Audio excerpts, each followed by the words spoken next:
말씀 사도행전 20장 1절로 16절까지 말씀 교독해 올립니다.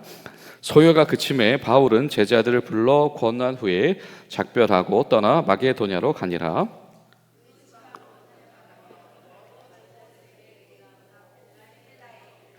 거기 석 달 동안 있다가 배 타고 수리아로 가고자 할 그때에 유대인들이 자기를 해하려고 공모함으로 마게도냐를 거쳐 돌아가기로 작정하니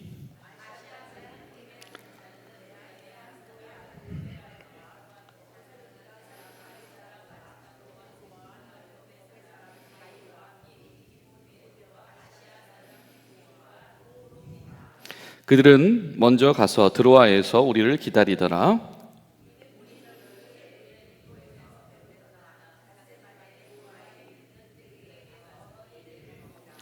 그 주간에 첫날에 우리가 떡을 떼려 하여 모였더니 바울이 이튿날 떠나고자 하여 그들에게 강론할세 말을 밤중까지 계속하며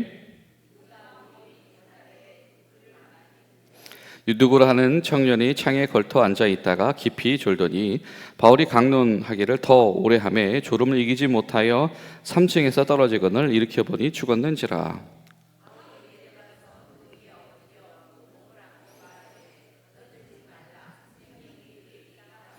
올라가 떡을 떼어 먹고 오랫동안 곧 날이 새기까지 이야기하고 떠나니라.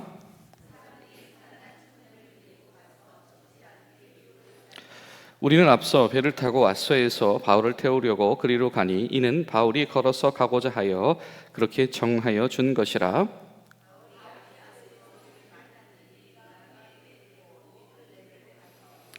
거기서 떠나 이튿날 기호 앞에 오고 그 이튿날 사모에 들르고 또 그 다음날 밀레도에 이르니라.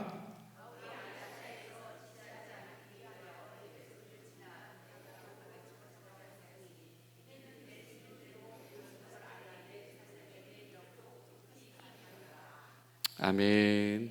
사랑하는 여러분, 오늘도 살아계신 하나님의 은혜와 인도하심 가운데서 거하시는 복된 하루 되시기를 간절히 소망합니다. 사도 바울이 이제 이 하나님께서 성령 안에서 주신 은혜가 바로 로마까지 땅끝까지 새롭게 나아가야 하겠다라고 하는 은혜였던 것이죠. 그리고 그 사도 바울이 이 에베소에서 일어났던 이 소동을 뒤로 하고 이제는 정말로 이 3차 전도 여행을 마무리할 준비를 해 나가기 시작을 합니다. 오늘 말씀 우리 이렇게 시작을 하죠. 사도 바울이 에베소를 떠나는 장면을 소요가 그침에 바울은 제자들을 불러 고난 후에 작별하고 마게도냐로 가니라. 그러니까 사실 이 소요 때문에 밤에 도망가듯이 이렇게 빠져나온 것이 결코 아니다라고 하는 거 성경이 다시 한번 우리에게 알게 하고 계시죠. 이렇게 이야기를 합니다. 제자들을 불러, 이 제자라고 하는 사도행전에서 점점 사람들을 호칭하는 것들이 조금씩 변화가 있어요. 이제 제자라고 하는 것은 이 초대교회 교인들을 사실상 이야기하는 겁니다. 그리고 이제는 교회 지도자들이 더 이상 사도들이 아닌 경우들이 있죠. 그렇죠? 이제 세워진 교회들은 사도들이 없는 교회들도 있으니까요. 그런 교회 지도자들을 이제 장로다라고 말하기 시작을 합니다. 이 사도행전에 그런 변화들이 있는데 그들을 불러서 권한 후에 작별하고 떠나 마게도냐로 갔다. 사도 바울이 교인들과 함께 이제 나는 하나님의 부르심 가운데서 땅끝을 향해서 또 새로운 땅끝 로마를 향해서 나아가고 여기서 정말 사랑하고 애쓰고 정들었던 이 사역을 마칩니다 라고 하면서 권한 후에 작별했다. 이 권하다라고 하는 말 우리가 우리 권면하다라고 하는 우리나라 말도 쓰기도 합니다만은 이 권하다라고 하는 말은 이 간곡하게 타이른다, 간곡하게 알아듣도록 말한다, 이런 뜻을 가지고 있습니다. 아마 자기가 떠나가야 되는 이유도 설명해야 했던 것 같아요. 그만큼 정들었던 애썼던 도시이니까요, 오랜 시간 동안에. 그리고 떠난 작별 인사만 했겠습니까? 작별했다라고 하는 내용은 옆에 있는 걸로 봐서는 또 다른 이야기를 말했었겠죠. 그러니까 지금 이 사도 바울이 이 에베소라고 하는 곳에서 이 두란노라고 하는 서원을 거점으로 해서 때를 얻을 때마다 그렇게 전도하기 위해서였던 아마 그 복음의 핵심들을 다시 한번 타일렸을 것이다 라고 생각을 합니다. 우리 성경을 읽다 보면 이 권하다라고 하는 말이 종종 등장을 해요. 이 사도 바울이 자기의 신의 제자와도 같은 목회자들에게 또 교인들에게 이렇게 이 목자가 전하는 권면들이 등장을 합니다. 예를 들면 뭐 디도서 같은 것을 보면 사도 바울이 디도를 권면해서 권해서 가르쳤다라고 이 말씀을 하기도 하는데, 이 권면한다라고 하는 것, 잘 타이른다라고 하는 건 뭐냐면 말씀을 잘 깨우치고 지키도록 한다라고 하는 것이죠. 교인들을 또 젊은 이 사역자가 말씀을 잘 깨우칠 수 있도록, 또 그가 디도서를 보면 신중히 행동할 수 있도록, 그리고 잘못된 길로 가는 것을 분명하게 권위를 통해서 아니다라고 말해 줄 수 있는 것, 여러분 이것이 바로 목자가 하는 권면입니다. 다른 말을 표현하면 목자의 도리가 되는 것이죠. 여러분 교회의 목회자들이 교회 지도자들이 바로 이런 은혜를 사모해야 될 것입니다. 말씀을 잘 깨달을 수 있도록 타일러 주는 사람, 그리고 성도의 삶 가운데 신중할 수 있도록 리더십을 발휘해 주는 사람, 그리고 잘못된 길을 갔을 때 내버려 두지 않는 사랑이 많은 사람, 여러분 이것이 바로 권하는 목자의 모습이다라고 하는 것이죠. 여러분 우리 교회 가운데 그런 그런 목자들이 함께 세워지고 동역하는 은혜를 우리가 늘 깨어서 기도해야 될 줄로 믿습니다. 성경 때로는 이 성도 간의 이 권하는 말씀도 이야기를 합니다. 데살로니가전서 5장 11절 같은 경우는 이렇게 말하죠. 그러므로 피차 권면하고 서로 덕을 세우기를 너희가 하는 것 같이 해라. 이 성도들 가운데 서로 이 덕을 세우라, 또 서로 애써라. 또 골로새서 3장 16절을 보면 모든 지혜로 피차 가르치며 권면하고 시와 신령한 찬송으로 불러라. 또 히브리서를 보면 이런 표현이 등장을 해요. 3장을 보면 오늘이라 일컫는 동안에 매일 피차 권면하여 너희 중에 누구든지 제 유혹으로 완고하지 않도록 해라. 마찬가지로 여러분 권한다라고 하는 것이, 자세하게 타일러 준다라고 하는 것이 목자들만 하는 것이 아니고 그 목자에게 배운 성도들 간에도 마찬가지다라고 하는 겁니다. 심지어 히브리서는 뭐라고 이야기하냐면 언제 권해라? 바로 오늘이라 일컫는 동안에 권해라. 그 말은 무슨 이야기입니까? 하나님 앞에서 이 생을 누리는 모든 순간순간들, 교회로 부름받은 모든 시간들이 사실은 잘 한 사람을 타일러서 그 사람을 바로 세우는 일에 쓰임 받아야 될 시간이다라고 하는 것이죠. 여러분 교회는 바로 이러한 역할과 기능을 해야 될 줄로 믿습니다. 그리고 나서 이제 사도 바울이 마게도냐로 가기 시작을 합니다. 어떻게 보면 이 에베소가 있는 이 소아시아 지역의 끝인 이 트로이를 거쳐서 이 마게도냐로 갔던 것은 개척된 루트잖아요. 그렇죠? 땅끝을 넘어서는 루트입니다. 그 마게도냐로 가서 그 지방으로 다녀가 여러 말로 제자들에게 또 권하고 헬라에 이르렀다. 이 헬라라고 하는 것은 이 아가야 지방, 그러니까 아덴으로부터 고린도 지역 그 일대를 일컫는 말일 겁니다. 그러니까 사도 바울이 그냥 내가 가야지라고 에베소로 휙 하고 떠난 것이 결코 아니다라고 하는 거예요. 가는 족족에 또 뭐 하고 있습니까? 사람들을 권하고 그 사람들을 돌보고 영적으로 세우는 일을 그 모든 도상에서 쉬지 않았다라고 하는 겁니다. 그리고 헬라에서 몇 달을 머물렀대요. 거기 석 달을 머물렀대요. 그리고 배 타고 수리아로 가려고 계획을 세우기 시작을 했다. 헬라 지역에서 이 석 달을 머물러도 보통은 로마서 편지가 이때 이제 완성되었다라고 이야기를 합니다. 아마 사도 바울이 로마로 가야 되겠다 이 마음을 처음 품었을 때 이 로마에 있는 교회들에 대한 소식을 분명히 들었을 겁니다. 그렇죠? 그래서 그곳에는 바울이 개척하지도 않은 곳이지만 교인들이 모여 있다. 유대인들도 있고 헬라인들도 있는 그런 다양성으로 세워진 교회가 있다라는 소식을 듣고 사도 바울이 그들에게 가고 싶은 마음을 하나님께서 주셨잖아요. 저는 그냥 그 사람들 얼굴 봐야 되겠지 이렇지 않았을 겁니다. 그 사람들에게 어떻게 권하여 가르칠 것인지, 그렇죠? 어떤 말을 전할 것인지 그때부터 하나님께서 사도 바울의 마음과 생각에 쏟아주셨다라고 생각을 해요. 이런 로마서를 보면 사실 우리 신앙생활의 교과서 같잖아요. 사도 바울의 모든 신학들, 구원론, 기독론, 그것이 다 녹아져 있습니다. 그도 그럴 것이, 이 로마서는 사도 바울이 아직 직접 방문해 보지 못한 교인들을 위한 편지잖아요. 그러니까 아마 상세하게 정말 한 사람 한 사람을 말로 직접 만나서 가르치는 것처럼 글로 그 사람들을 이렇게 세워야 했을 겁니다. 자, 석 달 동안에 그것이 완결되어지는 일이 있었다라고 우리가 생각할 수 있다라고 하는 거죠. 그러니까 사도 바울이 만약에 어려움 당해서 피난한 피난길이면 그거 추스리고, 그렇죠? 놀란 마음 위로하고 여러 가지 상황 속에서 그냥 빨리빨리 이 회복할 처소를 찾아서 나갔을 텐데, 사도 바울이 이렇게 하나님께서 허락하신 새로운 땅끝으로 나간다라고 하는 것은 그 순간순간마다 정말로 최선을 다하는, 때론 말로 때론 글로 권하여 가르치는 그런 이 헌신의 연속이었다라고 하는 것이죠.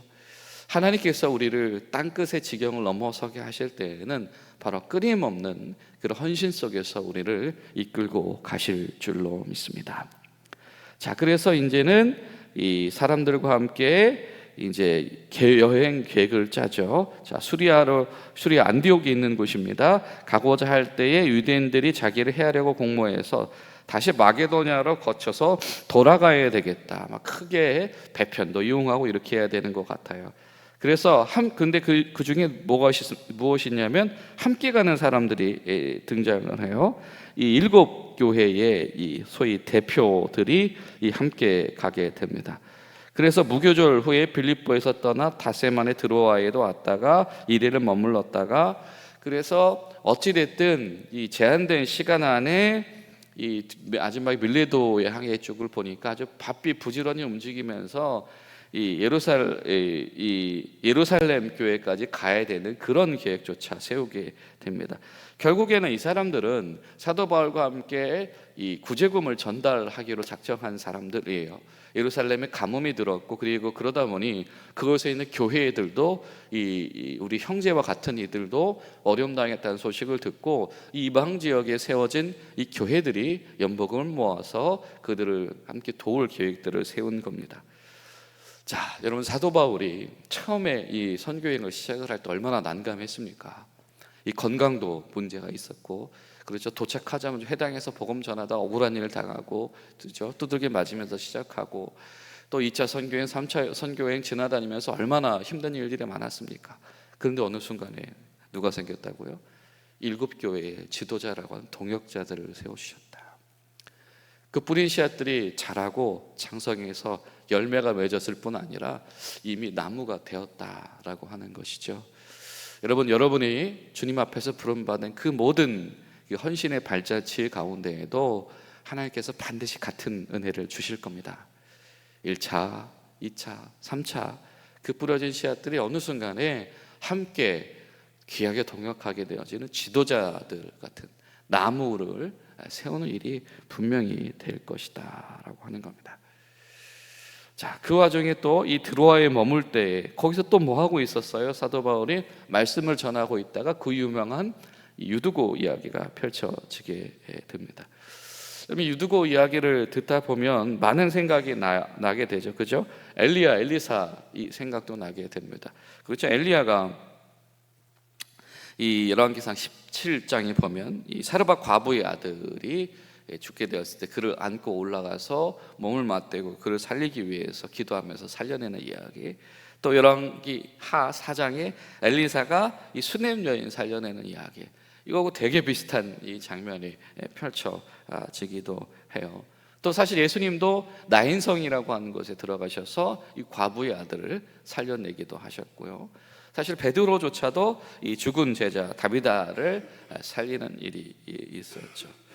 이 성경에 흔치 않은데 죽은 자를 살려내게 하는 이야기들이 펼쳐지게 됩니다.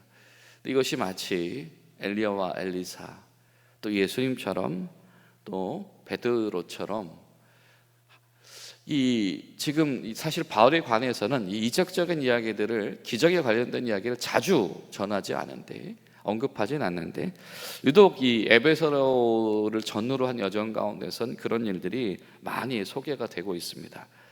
이것은 마치 누구와 같은 거냐면 예수님과 같은, 그가 머무는 그 자리에 예수님이 계신 것 같은 그런 일들이 일어났다라고 하는 겁니다. 근데 중요한 것은요, 여러분, 그런 일이 일어난 것만큼 중요한 것이 어느 타이밍에 그 일이 일어났는가라고 하는 겁니다. 어느 타이밍이죠?